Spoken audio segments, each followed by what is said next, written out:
Welcome to my channel, where the scariest stories come to life. Before we dive into today's chilling tale, make sure to hit the subscribe button and turn on notifications, so you never miss a story. Now, let's get into the horror. At the time, I was 16 and female, and I was attending my first college quarter.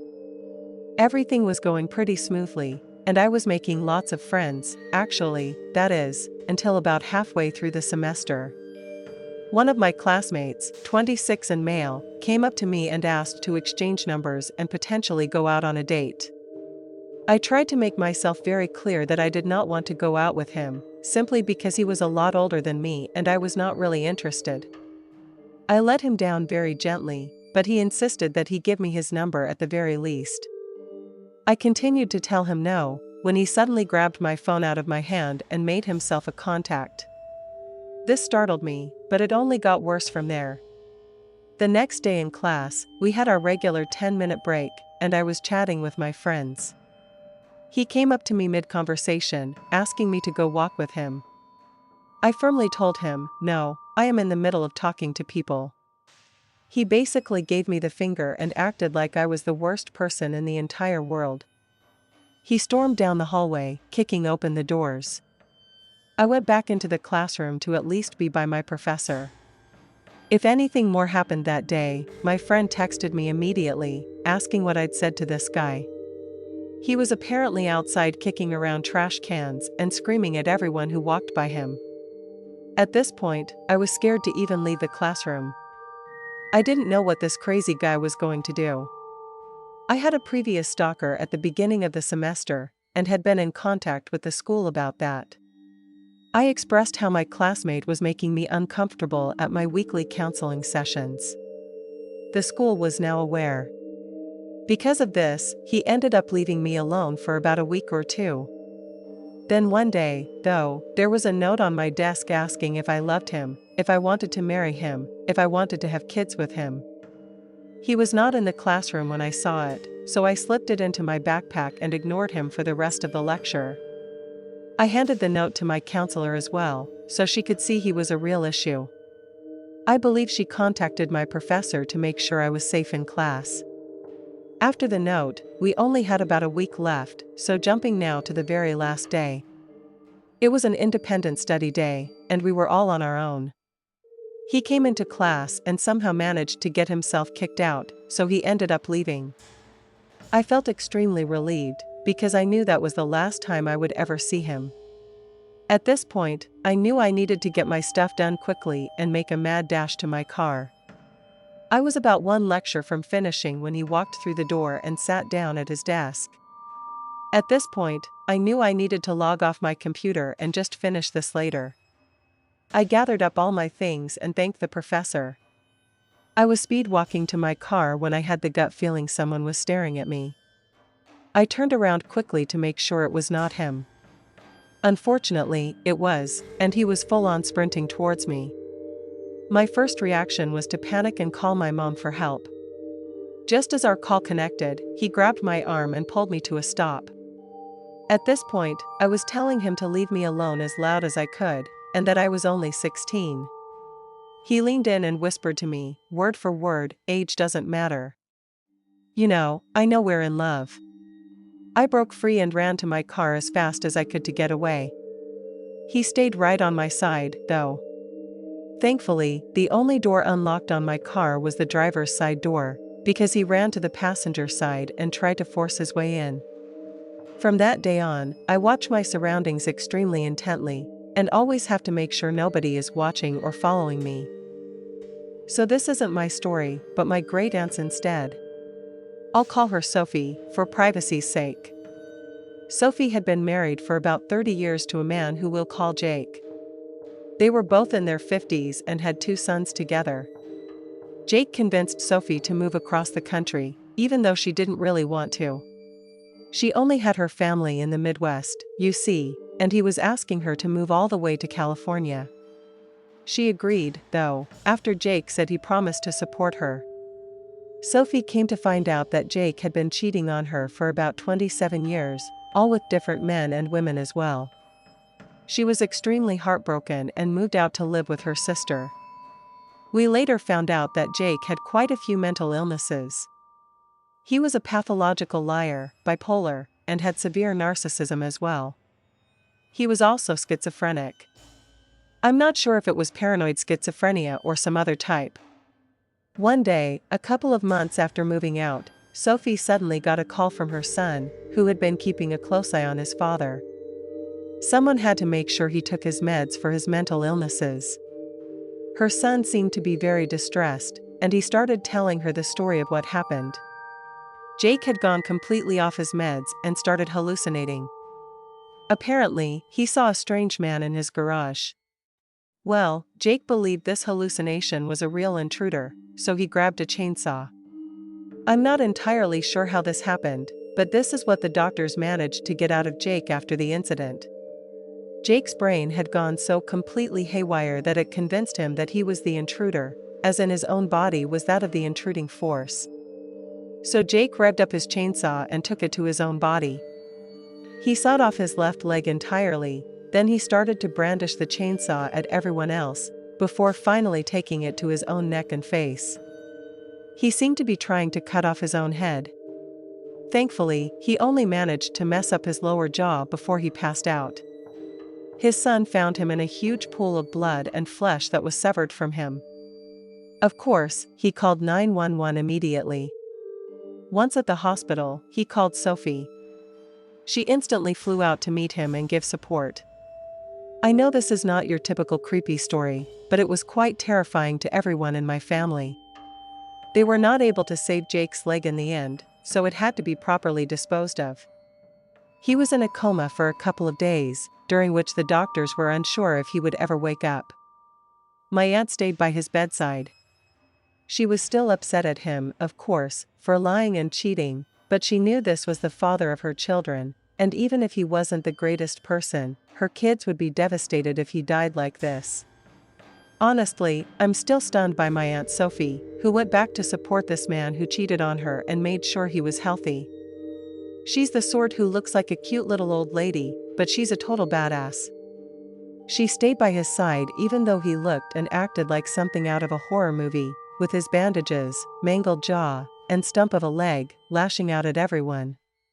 She didn't cry or show disgust when his bandages were changed, she just dealt with it and returned home after a few weeks.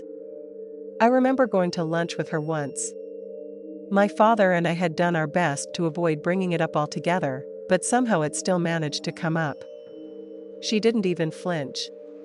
Jake recovered, and I'm pretty sure he's getting the psychological help he needs now. My aunt is doing good as well. She maintains civil contact with him, but just to make sure he's taking care of himself and being good to the kids, pretty damn civil of her. If you ask me, if it were me, I don't think I could stand to hear his voice after all the lies, deceit, and craziness. She's also dating now.